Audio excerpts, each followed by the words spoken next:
Fiver stood at the edge of the warren, his body rigid, his nose twitching against the wind. He did not look at the burrow entrance. He looked toward the horizon, where the light shifted in a way that made the grass appear to bleed. He blinked, but the image remained. A vast field, stained deep, unnatural crimson. The sight hit him like a physical blow. He staggered, his legs giving way, and he pressed his forehead into the dirt to shut out the sight. It was not just a thought, it was a certainty of destruction. He felt the earth beneath him shudder. Fiver scrambled upright, his breathing ragged, and lunged toward Hazel. He gripped Hazel by the shoulder. "We must leave," Fiver whispered, the words tearing from his throat. "The field is covered in blood. It is coming for us." Hazel stared at him, confused. But the intensity in Fiver's eyes, the raw, unadulterated terror, silenced any doubt.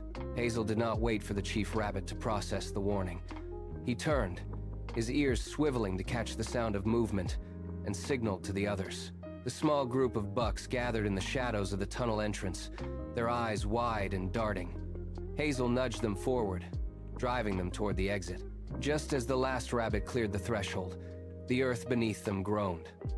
A low, rhythmic thrumming vibrated through the soil, growing into a mechanical roar that shook the very roots of the burrow. Hazel looked back. Massive steel blades tore into the hillside, crushing the earth where they had stood moments before. The sound was deafening, a grinding of metal against stone that drowned out all other noise. He did not look back again. He shoved his shoulder against the stragglers, forcing them into the tall grass. They sprinted, paws pounding against the cooling soil, putting distance between themselves and the destruction. The night air was cold, but the heat of the engines radiated behind them. They reached the edge of the wood, gasping for breath, and plunged into the darkness of the downs. The downs offered no mercy. By the second night, the group reached the Enborn River. The water was black and fast, pulling at their limbs with icy force. They waded in, paws finding no purchase on the slick, submerged rocks. Sharp stones sliced into their pads, leaving streaks of red in the current. Bigwig led the way, his muscles bunched as he fought the drag of the river, his head held high to keep his breath steady. They scrambled onto the far bank, shivering, their limbs heavy with exhaustion. The respite lasted only moments. A sudden, piercing shriek cut through the air. A kestrel plummeted from the clouds, a blur of feathers and lethal intent. Hazel dove into a dense thicket, the thorns tearing at his skin as he pressed himself into the mud. The bird's talons raked the air just inches above his ears, snapping branches with a dry, violent crack.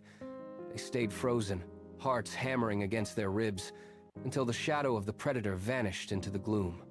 Bigwig emerged first, his eyes scanning the horizon for the next threat.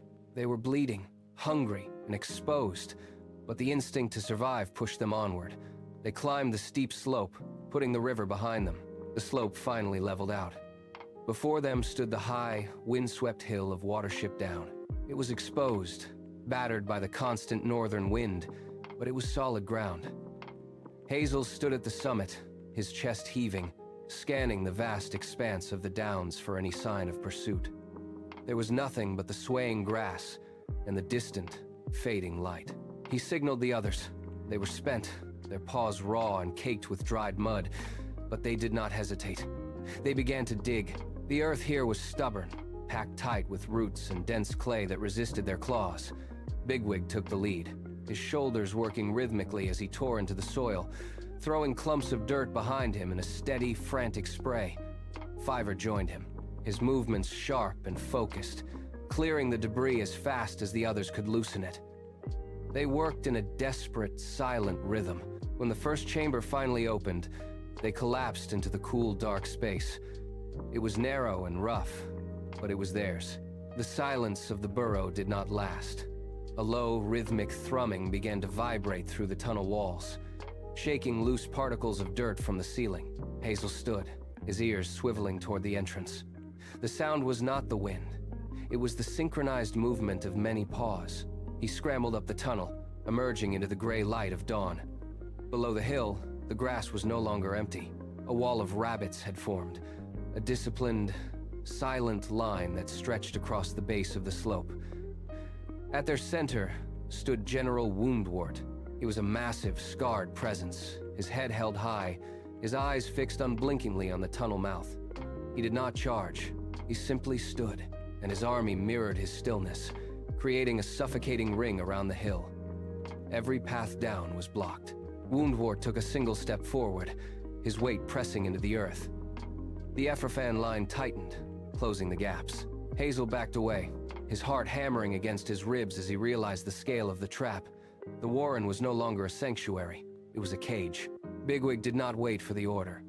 He shoved past Hazel, his muscles bunching as he wedged himself firmly into the narrow tunnel mouth.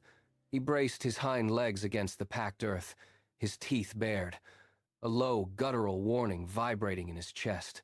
A scout from the Ephrophan line darted forward, sensing a weakness, but Bigwig lunged with blinding speed. He caught the intruder mid-air, a swift, brutal strike that sent the scout tumbling back down the slope. The silence broke. A roar rose from the surrounding army, and the line surged forward like a breaking wave. They crashed against the entrance, a tangled, frantic mass of limbs and teeth. Bigwig became a blur of motion. He struck, retreated, and struck again, his body absorbing the weight of every attacker that tried to force the gap. Claws raked the air. Fur flew in thick gray tufts, and the sound of the struggle echoed deep into the burrow. The entrance was no longer a hole in the ground. It was a grinder. Bigwig held his ground, his breath coming in sharp, ragged bursts, his eyes locked on the shifting mass of the enemy. Every time a new attacker lunged, he met them with a snap of his jaws. Hazel saw the opening. While the enemy focused their fury on the tunnel mouth, he slipped through the shadows of the outer thicket. He did not look back at the carnage. He kept his belly low to the ground, ears pinned flat, moving with a desperate, frantic rhythm. A patrol of 2 Ephrophan guards skirted the edge of the hill, their heads turning toward the sound of the fighting.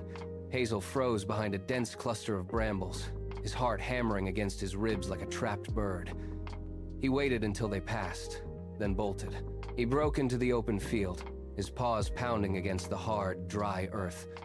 The distance to the farm seemed to stretch with every stride. His lungs began to burn, a sharp, searing heat that spread through his chest, but he forced his legs to move faster. He reached the perimeter fence, his breath coming in ragged, shallow gasps.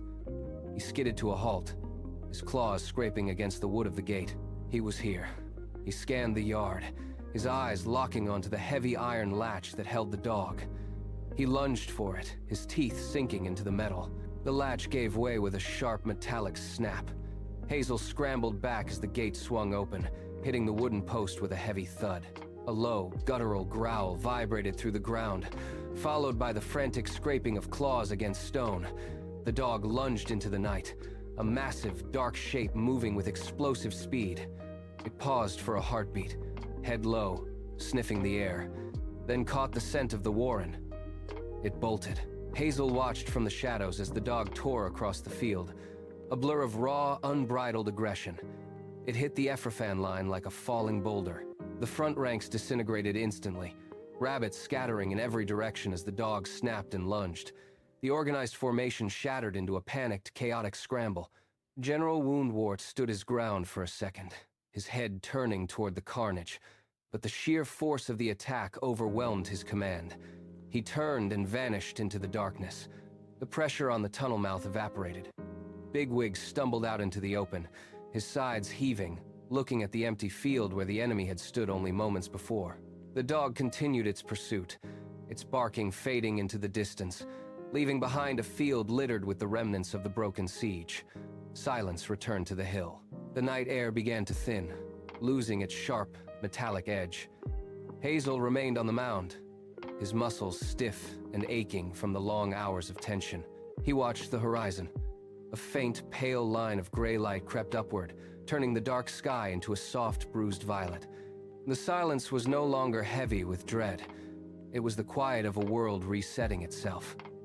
Slowly, the gray shifted to gold. The first rays of the sun crested the distant hills, spilling warmth across the scarred earth of the Warren. Hazel shifted his weight, his paws sinking into the cool, damp soil. He turned his head toward the tunnel entrance. A single pair of ears flickered in the darkness below, then another. One by one, they emerged. They moved cautiously at first, testing the air, their movements hesitant and slow. Seeing them, Hazel felt the tension drain from his spine. He stood up, his legs trembling slightly, and stepped forward to meet them. The field was quiet. The wind stirred the grass, carrying the scent of morning dew and earth. He watched as his kin spread out, blinking in the sudden brightness. The struggle had left its mark on the landscape, but the warren was intact. He sat back on his haunches, ears twitching as he listened. He closed his eyes for a moment, breathing in the still, clear air, and let the warmth of the morning settle over him. The hill was home again.